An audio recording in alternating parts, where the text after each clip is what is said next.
Last week HDFC bank के quarterly results declare हुए, जिसके बाद से एचडीएफसी बैंक का शेयर्स कंटिन्यूअसली डाउन होता जा रहा है। 2 से 3 दिन के अंदर एचडीएफसी बैंक के शेयर्स में टोटल 16% का डाउनफॉल आ गया। अब ऐसा उस क्वार्टरली रिपोर्ट के अंदर क्या था जिस वजह से एचडीएफसी बैंक का शेयर संभल ही नहीं रहा। हेलो एवरीवन, मैं नजीब हाशमी, आप देख रहे हैं नजीब हाशमीज लेक्चर्स, और इस लेक्चर में हम इंटरप्रेट करेंगे एचडीएफसी बैंक की वो क्वार्टरली रिपोर्ट जिस वजह से एचडीएफसी बैंक का शेयर कंटिन्यूअसली गिरता जा रहा है। एचडीएफसी बैंक की क्वार्टरली रिपोर्ट पे डिस्कस करने से पहले थोड़ा सा मैं एचडीएफसी बैंक का हिस्टोरिकल बैकग्राउंड आपको बता दूं, जिससे आपको समझ में आए कि एचडीएफसी बैंक के शेयर्स में 16% का डाउनफॉल 2 से 3 दिन में आना अपने आप में शेयर मार्केट के लिए कितनी बड़ी इवेंट है। देखिए, अगर हम एचडीएफसी की बात करें तो एचडीएफसी का फुल फॉर्म है हाउसिंग डेवलपमेंट फाइनेंस कॉर्पोरेशन, जो ईयर 1977 में एस्टैब्लिश हुई थी, और ये बैंकिंग इंडस्ट्री के अंदर इसको बैंकिंग लाइसेंस मिला अगस्त 1994 में। अब ये जो 1994 है, ये 1992 के 2 साल बाद आया, और 1992 में आपको पता हो तो हमारी कंट्री में इकोनॉमिक रिफॉर्म्स हुए थे और बहुत सारे प्राइवेट बैंक एस्टैब्लिश हो रहे थे और बहुत सारे मल्टीनेशनल फॉरेन बैंक्स भी हमारी कंट्री के अंदर आ रहे थे। तो उसी के अंडर में एचडीएफसी बैंक का एस्टैब्लिशमेंट किया गया अगस्त 1994 में। अगस्त 1994 में इसको बैंकिंग लाइसेंस एक्चुअली मिला, मींस बैंकिंग बिजनेस करने की परमिशन इसको मिली। उसके बाद एचडीएफसी ने अपना आईपीओ लॉन्च किया मार्च 1995 में, जिसमें इसने टोटल 5 करोड़ शेयर इश्यू किए, जिसकी फेस वैल्यू 10 रुपए थी, मींस टोटल इसने मार्केट से 50 करोड़ रुपए की कैपिटल मार्केट से उगाई। ठीक है, ये जो आईपीओ था ये 1995 में 55 टाइम्स ओवर सब्सक्राइब्ड हुआ था। आप सोच सकते हैं मतलब कितना ज्यादा ओवर सब्सक्राइब्ड एक्चुअली उसके अंदर हुआ था। फिर उसके बाद ये जो शेयर है बीएसई के अंदर मई 1995 में लिस्ट हुआ, और इस शेयर की प्राइस जो ओपन हुई, लिस्ट हुआ कितने पर, 39 रुपीज 95 पैसे पर इसको बीएसई के अंदर मई 1995 में लिस्ट किया गया। ठीक है, उसके अलावा कुछ जो इसकी इंपॉर्टेंट इवेंट है, 1999 के अंदर टाइम्स बैंक नाम का एक जो बैंक था वो एचडीएफसी बैंक के अंदर आकर के मर्ज हो गया। उसके बाद 20 जुलाई 2001 को अब देखिए ये आप जो टाइमलाइन चलती जा रही है उसके ऊपर ध्यान दें, 20 जुलाई 2001 को एचडीएफसी बैंक का जो शेयर था ये न्यूयॉर्क स्टॉक एक्सचेंज में ये अपने आप में लिस्टेड हुआ, और इसका जो एडीएस जो था है ना, इसको अमेरिकन डिपॉजिटरी शेयर जिसको हम बोलते हैं, वो एक अमेरिकन डिपॉजिटरी शेयर हमारे यहाँ के 3 एचडीएफसी शेयर्स के बराबर था, और एक अमेरिकन डिपॉजिटरी शेयर की वैल्यू थी $13.83। मींस इसका जो सक्सेस स्टोरी है उसके बारे में आपको बताता हूं कि एचडीएफसी बैंक का शेयर फरवरी 2001 के अंदर 25 रुपए का था। जो शेयर फरवरी 2001 में 25 रुपए का था वो दिसंबर 23 के अंदर बढ़कर 1709 रुपए का हो गया। इसको ये होता है 6736% का इंक्रीमेंट, जो 22-23 साल के अंदर 6736% का इंक्रीमेंट इस शेयर ने दिखाया। और इसके आगे और एक चीज आप सुनेंगे, इसकी स्ट्रेंथ देखेंगे उसमें, कि जो शेयर दिसंबर 2023 में, दिसंबर 2023 में 1709 रुपए का था, वो अभी 23 जनवरी को जब बंद हुआ तो 1430 रुपए के ऊपर बंद हुआ। मींस टोटल 16% का डाउनफॉल। और ये स्टार्टिंग के जनवरी के अंदर नहीं है, बस इसके क्वार्टरली रिजल्ट्स आने के बाद 2 से 3 दिन के अंदर ही ये 16% का ओवरऑल डाउनफॉल आया। तो आपको एक बात याद रखिएगा कि इतना, जब आप सोच सकते हैं कि भाई एचडीएफसी बैंक का शेयर जो है ये 25 रुपए का 2001 में था और 1709 रुपए का हुआ, तो इसका मीनिंग ये हो कि एचडीएफसी बैंक के शेयर अपने आप में एक बहुत ही फ्लैगशिप शेयर था, और शेयर मार्केट का एक बहुत हॉट केक था। इस शेयर को लोग इतना सिक्योर्ड और इतना सेफ मानते हैं कि आप किसी भी म्यूचुअल फंड के अंदर देखेंगे तो एचडीएफसी शेयर का, एचडीएफसी बैंक का शेयर मिल जाएगा। किसी भी पीएमएस पोर्टफोलियो मैनेजमेंट स्कीम के अंदर देखेंगे तो भी एचडीएफसी बैंक का शेयर मिल जाएगा। और लोग ये बोलते हैं कि भाई अगर आपको कहीं बहुत ज्यादा रिस्क नहीं लेना तो आप एचडीएफसी बैंक का शेयर परचेज कर ले, तो ये आपको एक ठीक ठाक रिटर्न अल्टीमेटली दे ही देगा। और देख ही सकते हैं ना, 22-23 साल के अंदर इसने 6736% का रिटर्न शेयर मार्केट को दिया। तो इसीलिए एचडीएफसी बैंक जो है ये अपने आप में शेयर मार्केट का एक बहुत ही फ्लैगशिप शेयर है, और इसीलिए 16% का जब 2 से 3 दिन के अंदर डाउनफॉल आया तो पूरे बैंकिंग सेक्टर में, और बल्कि कहीं पूरे शेयर मार्केट के अंदर हलचल मच गई कि इतना इंपॉर्टेंट और इतना हॉट केक शेयर जो है ये 16% 2 से 3 दिन के अंदर क्यों गिरा। और उसके पीछे जो कहानी थी वो थी उसकी क्वार्टरली रिपोर्ट का पब्लिश होना। अच्छा, क्वार्टरली रिपोर्ट जो पब्लिश हुई है ये 3rd क्वार्टर की रिपोर्ट पब्लिश हुई है। उससे पहले मैं आपको बता दूं कि हम एचडीएफसी बैंक और एचडीएफसी लिमिटेड का मर्जर हुआ था। एचडीएफसी बैंक और एचडीएफसी लिमिटेड जो है वो जो एचडीएफसी लिमिटेड थी वो एचडीएफसी बैंक के अंदर आकर मर्ज हो गई। इस मर्जर ये अपने आप में इंडियन बैंकिंग हिस्ट्री का सबसे बड़ा मर्जर था और 60 बिलियन यूएस डॉलर की मर्जर की डील थी, 60 बिलियन यूएस डॉलर की। इसके अंदर होना क्या था, एचडीएफसी लिमिटेड के हर 25 शेयर के बदले में एचडीएफसी बैंक अपने 42 शेयर्स देगा। अगर मान लीजिए मेरे पास एचडीएफसी बैंक के 25 शेयर्स हैं, एचडीएफसी लिमिटेड के अगर 25 शेयर्स हैं, तो उसके अगेंस्ट मर्जर के बाद में मुझे एचडीएफसी बैंक के टोटल 42 शेयर्स मिलने थे। इसका मीनिंग ये हुआ कि जो शेयर होल्डर्स पहले एचडीएफसी लिमिटेड के शेयर होल्डर थे, मर्जर के बाद में वो एचडीएफसी बैंक के शेयर होल्डर बन गए। आप समझ सकते हैं कि मर्जर होने के बाद एचडीएफसी बैंक जो था वो वर्ल्ड का 4th लार्जेस्ट बैंक बन गया। ठीक है, after JP Morgan, industrial and commercial bank of China, ICBC, 3rd number पर है बैंक ऑफ अमेरिका और 4th नंबर पर हो गया था एचडीएफसी बैंक। मार्केट कैपिटलाइजेशन के पॉइंट ऑफ व्यू से एचडीएफसी बैंक जो था वर्ल्ड का 4th लार्जेस्ट बैंक बन गया और इसकी टोटल मार्केट कैपिटलाइजेशन हो गई थी 154 बिलियन यूएस डॉलर्स, जो होती है 12.66 लाख करोड़ रुपीस।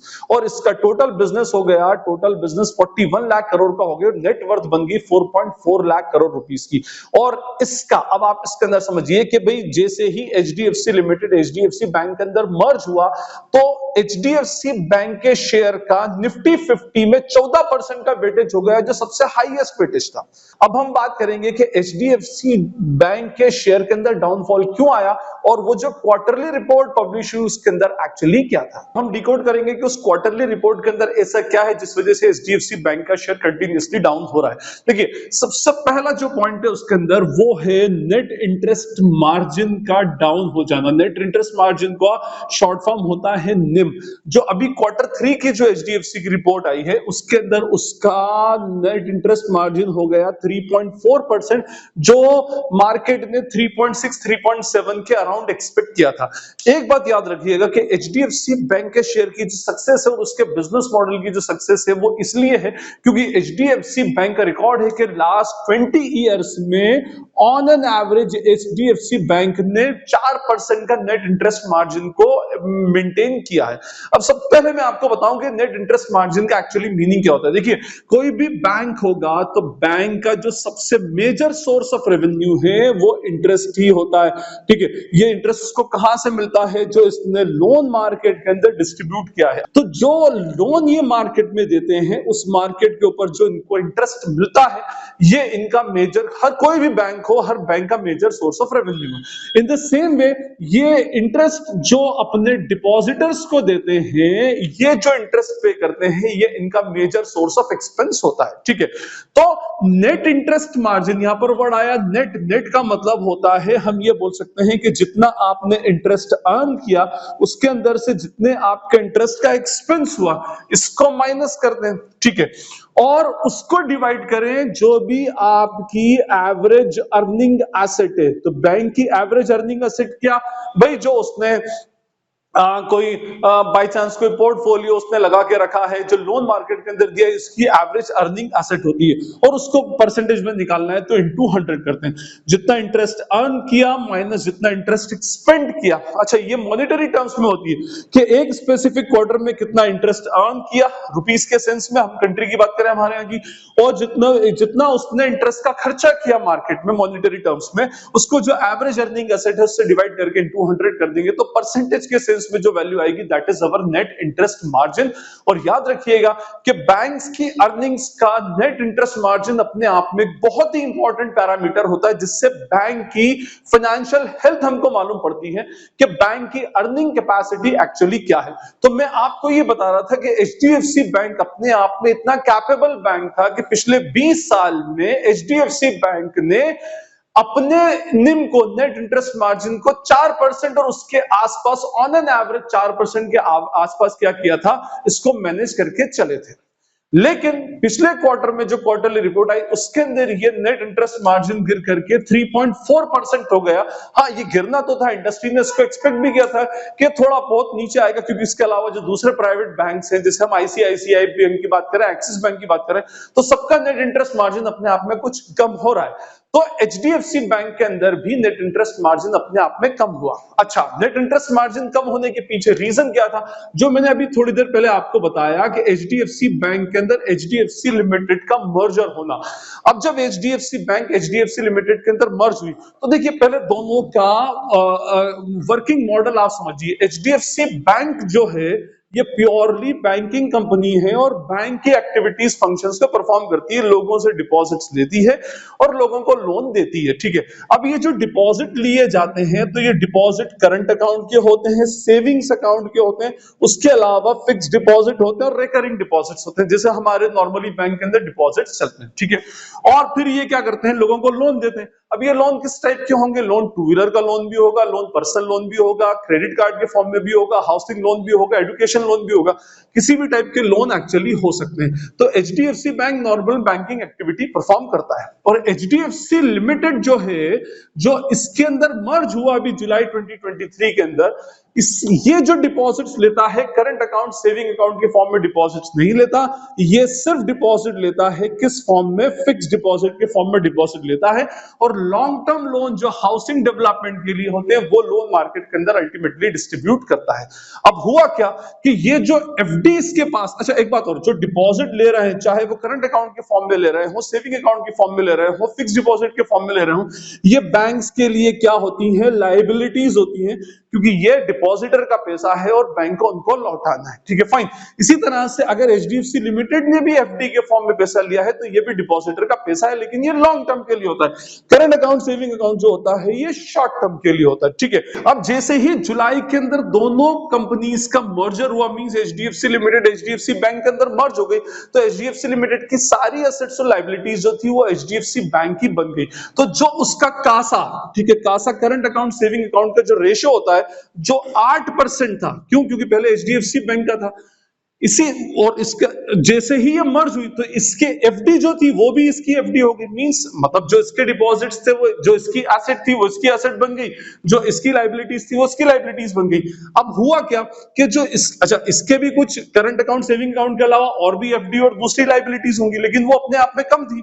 लेकिन जैसे और इसकी जो लायबिलिटीज थी, उसमें मेजर लायबिलिटी फिक्स डिपॉजिट के फॉर्म में, जो टर्म लायबिलिटी के फॉर्म में थी, जैसे ही ये मर्ज हुई, ये दोनों आपस में मर्ज हो गई, तो इसकी जो टोटल लायबिलिटीज थी, वो लायबिलिटीज बढ़कर के 21% हो गई, जो कासा पहले कितना था, 8% के आसपास ये लोग मेंटेन करते थे करंट अकाउंट सेविंग अकाउंट में।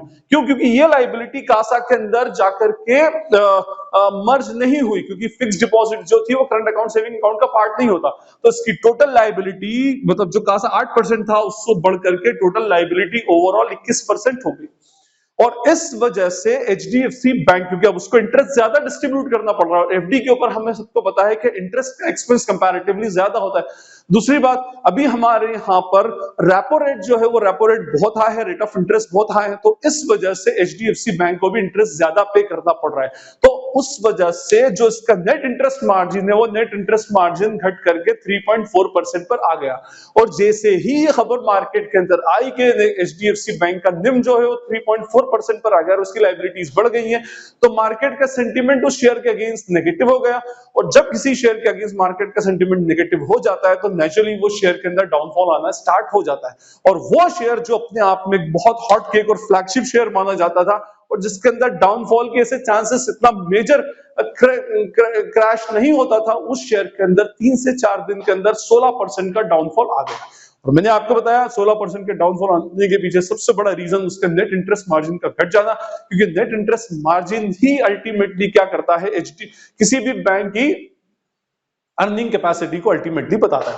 लेकिन एक बात याद रखिएगा कि ये जो मर्जर की वजह से ये जो भी डिस्टर्बेंस एचडीएफसी बैंक के अंदर आए हैं, तो ये बहुत परमानेंट नहीं है, ये टेम्पररी टाइम के लिए है, क्योंकि अभी सिर्फ मर्जर हुआ है और थोड़ा बहुत टाइम जो होता है सारे एडजस्टमेंट्स करने के अंदर लगता है। धीरे धीरे एचडीएफसी बैंक अपने आप में इतना स्ट्रॉन्ग बैंक है, इसके पास डिपॉजिट्स बहुत हाई है, इसका बैंक भी जो है और इसकी ब्रांचेस भी बहुत सारी हैं, तो ये अपने आप में थोड़े टाइम के अंदर ये रिकवरी इसके अंदर अल्टीमेटली होना स्टार्ट हो जाएगी।